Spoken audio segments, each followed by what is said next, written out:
Hello दोस्तों, स्वागत करते हैं एक बार फिर से आपकी अपने YouTube channel Bihar board study point में। दोस्तों, आज के इम्पोर्टेंट वीडियो हम 10th क्लास के सिविक्स के महत्वपूर्ण लाइन है दोस्तों, उस पर हम डिस्कस करने वाले हैं।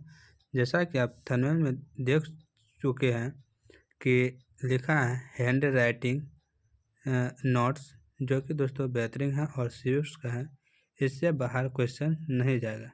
तो दोस्तों, आप इस वीडियो को पूरा देख लें और आपके जो बुक में ऑब्जेक्टिव क्वेश्चन है आप उसको देख लीजिएगा दोस्तों। इससे बाहर सीबीएस का एक भी क्वेश्चन नहीं जाएगा, यह हम 100% गारंटी लेते हैं। तो आप दोस्तों चलते हैं अपने समय को ध्यान में रखते हुए अपने टॉपिक और दोस्तों इस वीडियो का फर्स्ट लाइन यहाँ पे दिया हुआ है। कह रहे हैं संविधान के अनुच्छेद 19 में देश के सभी नागरिकों को स्वतंत्रता का मूल अधिकार दिया गया है, यानी कि हम स्वतंत्र हैं, हम हर चीज़ कर सकते हैं दोस्तों। दूसरे की स्वतंत्रता को ठेस पहुंचाए बिना अपना स्वतंत्रता हम ले सकते हैं, यही अनुच्छेद 19 में दिया है। नेक्स्ट है अनुच्छेद 15 के तहत धर्म, वंश, जाति या जन्म स्थान के जो आधार पर किसी प्रकार का भेदभाव का निषेध किया गया है, यानी कि इन सभी यानी धर्म हो या वंश हो या जाति हो या जन्म स्थान के आधार पर दोस्तों आपको कोई रोक टोक नहीं है, नहीं आपका कोई भेदभाव करेगा कि आप काले हैं, गोरे हैं, आप नीच जात से हैं या उच्च जात से हैं। तो दोस्तों ये सब अनुच्छेद 15 के तहत हैं। नेक्स्ट इसके बाद दोस्तों यहाँ पे दिया हुआ है, कहता 1998 में ब्रिटेन की सरकार और नेशनलिस्टों के बीच शांति समझौता हुआ।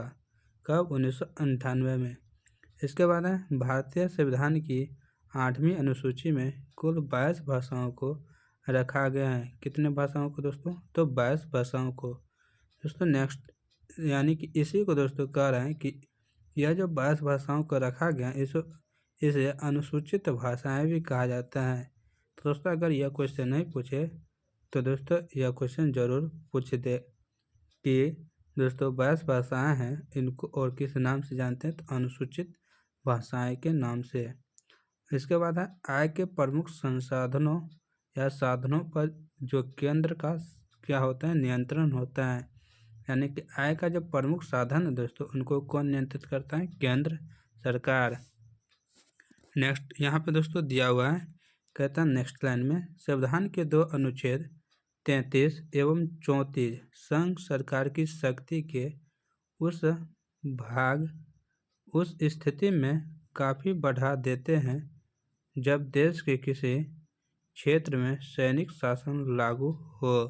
तब दोस्तों यह दोनों अनुच्छेद की जो शक्ति है वह ज़्यादा महत्वपूर्ण हो जाती हैं।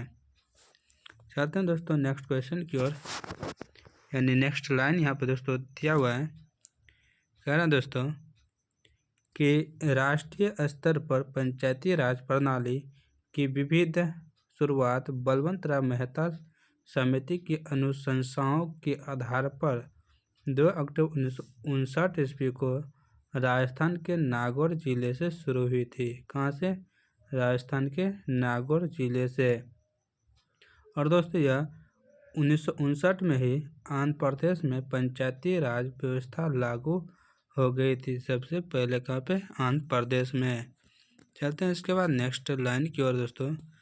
बलवंत राय मेहता समिति ने पंचायत व्यवस्था के लिए त्रिस्तरीय ढांचा सुझाव दिया। कौन सा ढांचा दोस्तों? त्रिस्तरीय ढांचा सुझाव दिया। पहला है ग्राम स्तर पर पंचायत, दूसरा है प्रखंड स्तर पर पंचायत समिति या इसी को क्षेत्रीय समिति कहते हैं, और तीसरा है जिला स्तर पर जिला परिषद।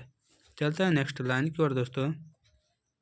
नेक्स्ट लाइन है पूरे देश में पंचायती राज व्यवस्था में एकरूपता लाने के लिए उद्देश्य से सन 1991 में 73वां संविधान विधेयक यानी संविधान संशोधन विधेयक संसद में लाया गया। कब? 1991 ईस्वी में। और दोस्तों इसको 22 या 23 दिसंबर 1992 को लोकसभा एवं राज्यसभा द्वारा पारित कर दिया गया। तो इसको दोस्तों 73वां संविधान संशोधक विधेयक जो हुआ था उसको। नेक्स्ट यहाँ पे दोस्तों दिया हुआ है लाइन, कह रहा भाग 9 में पंचायत शीर्षक के अंतर्गत पंचायती राज अधिनियम को सम्मिलित किया गया है। किसके अंतर्गत? भाग 9। और इसी में दोस्तों अनुच्छेद 11 आता है, अनुसूची 11। यहाँ पे आपको आगे देख रहा है कि इनमें 13 अनुच्छेदों वाला एक नया अनुच्छेद 243 रखा गया, किसमें? भाग 9 में। और इस संशोधन द्वारा एक नई अनुसूची 11वीं अनुसूची जोड़ी गई। इसमें तो भाग 9 में दोस्तों अनुच्छेद 243 के तहत। चलते हैं दोस्तों नेक्स्ट लाइन की ओर। नेक्स्ट लाइन है, कहता है बिहार में पंचायती राज का स्वरूप त्रिस्तरीय इस प्रकार है। ए में है ग्राम पंचायत, बी में है पंचायत समिति, सी में है जिला परिषद। और दोस्तों पंचायती राज का जो है दोस्तों बिहार में वह कार्यकाल 5 वर्ष का होता है। कितना? 5 वर्ष का। चलते हैं नेक्स्ट लाइन की ओर दोस्तों। नेक्स्ट लाइन यहाँ पे दोस्तों दिया हुआ है कि मुखिया या उप मुखिया अपने पद से स्वेच्छा से यानी कि अपने मन से अगर हटना चाहे तो उसके लिए उसको पंचायती राज पदाधिकारी को त्यागपत्र देना पड़ता है। किसको? पंचायती राज पदाधिकारी को त्यागपत्र देना पड़ता है।